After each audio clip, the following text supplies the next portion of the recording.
Oh, je sais. Ça fait bizarre, hein. Tout ce vide qui est derrière moi, sans lumière, sans rien. Bah d'ailleurs, attends, je vais remédier tout de suite à ça, étant donné que j'ai fait un nouvel achat. Voilà. Par contre, le jaune, c'est pas trop mon délire, donc allons plutôt dans le bleu clair.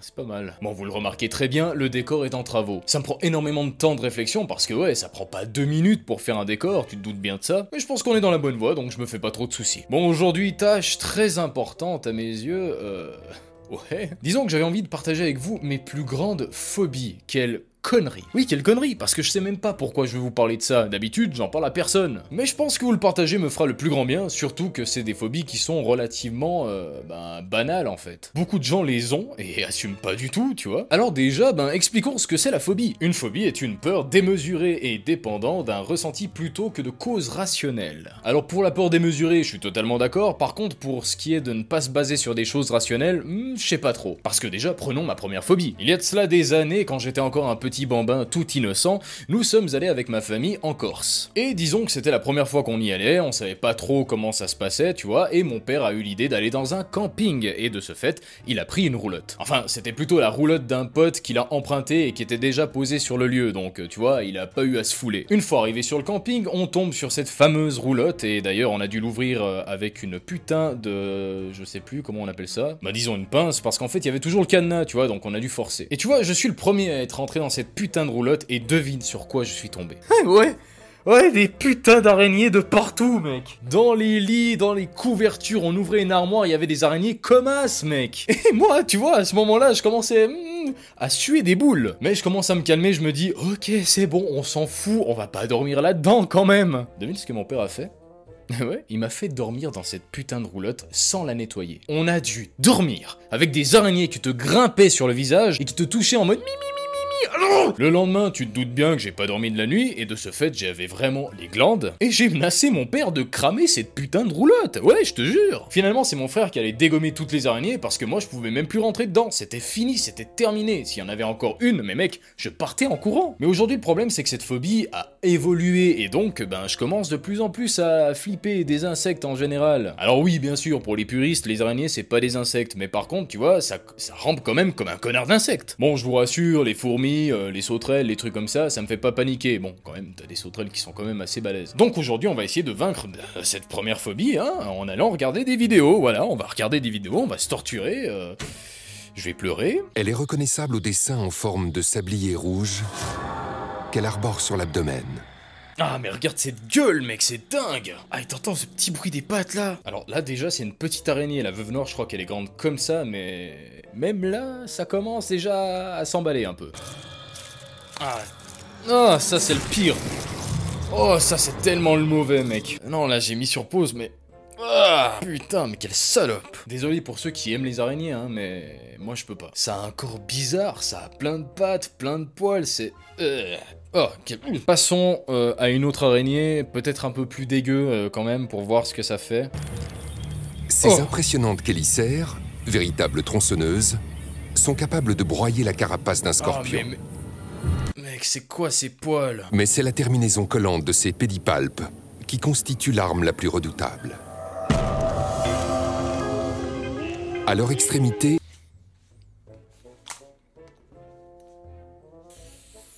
Oh, mais t'as vu comme elle a bondi? Bon, ok, ça marche, c'est bon, j'y retourne. Allez, courage, c'est bon. Oh.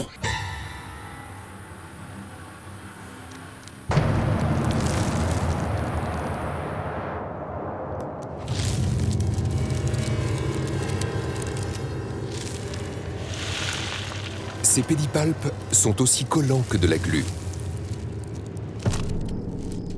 Le solifuge doit profiter au maximum du copieux repas que lui offre cette sauterelle.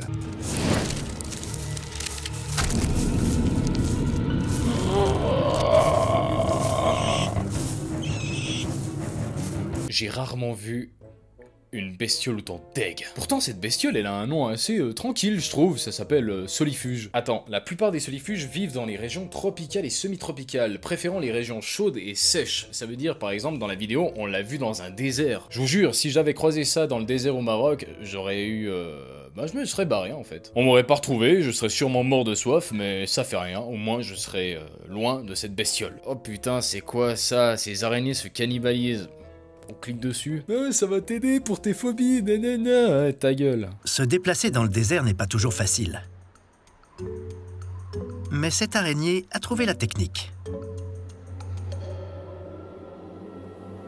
C'est tant mieux, car Cameileo namaquensis n'est pas bien loin. Consciente du danger, l'araignée Dame Blanche décide de faire un petit tour. Ou plutôt, 44 tours par seconde. Ok, par exemple, alors là, je sais pas du tout, j'ai un sentiment partagé. Le fait qu'elle puisse rouler, ben, c'est à la fois terrifiant, mais aussi plutôt cool, je sais pas. Ah, mais leur façon de bouger, mec.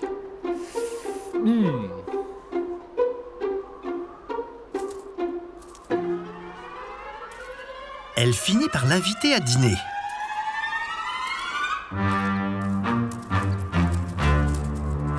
Ou plus exactement, à se transformer en dîner.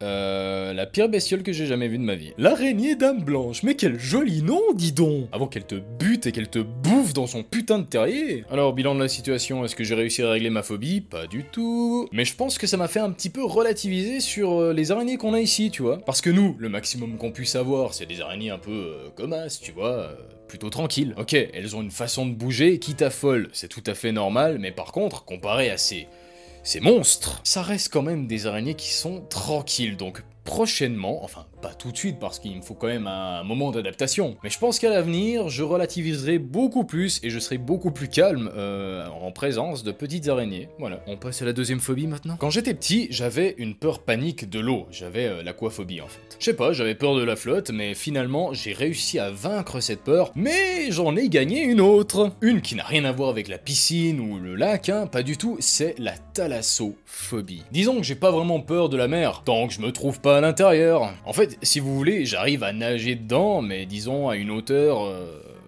comme ça, quoi. Tu vois, genre, j'arrive à nager, mais il y a toujours le sol, je le vois. Parce que tu vois, dans la mer, il y a beaucoup de créatures. Alors attention, je ne te parle pas des étoiles de mer, des petits oursins ou des petits poissons. Non, je te parle de méduses, je te parle de putain de requins. Et là, justement, ça se base sur des faits rationnels, parce que tu vois, je ne peux pas avoir peur d'un truc sans forcément que ce soit irrationnel à mes yeux. Les araignées, c'était parce que j'ai eu une expérience de merde, et la thalassophobie, ben oui, c'est parce que j'ai eu une expérience aussi. Ma première expérience, c'était avec ma famille, on était partis à la mer, et j'ai failli me noyer. Alors à ce moment-là, j'avais déjà vaincu ma peur de l'eau, donc c'était pas vraiment ça le problème, non, c'était vraiment ce qu'il y avait à l'intérieur de l'eau. Déjà, c'était drapeau rouge, donc les vagues étaient immenses, et en plus, il y avait des putains de requins, mec, des putains de requins. Ils nageaient tout près de la côte, et moi j'étais dans un rouleau en train de me faire, lessiver en fait. Je conçois que c'est un peu stupide, parce que tu vois, tu peux pas avoir peur d'un truc qui t'a jamais attaqué, mais disons que c'est plus fort que moi, tu vois.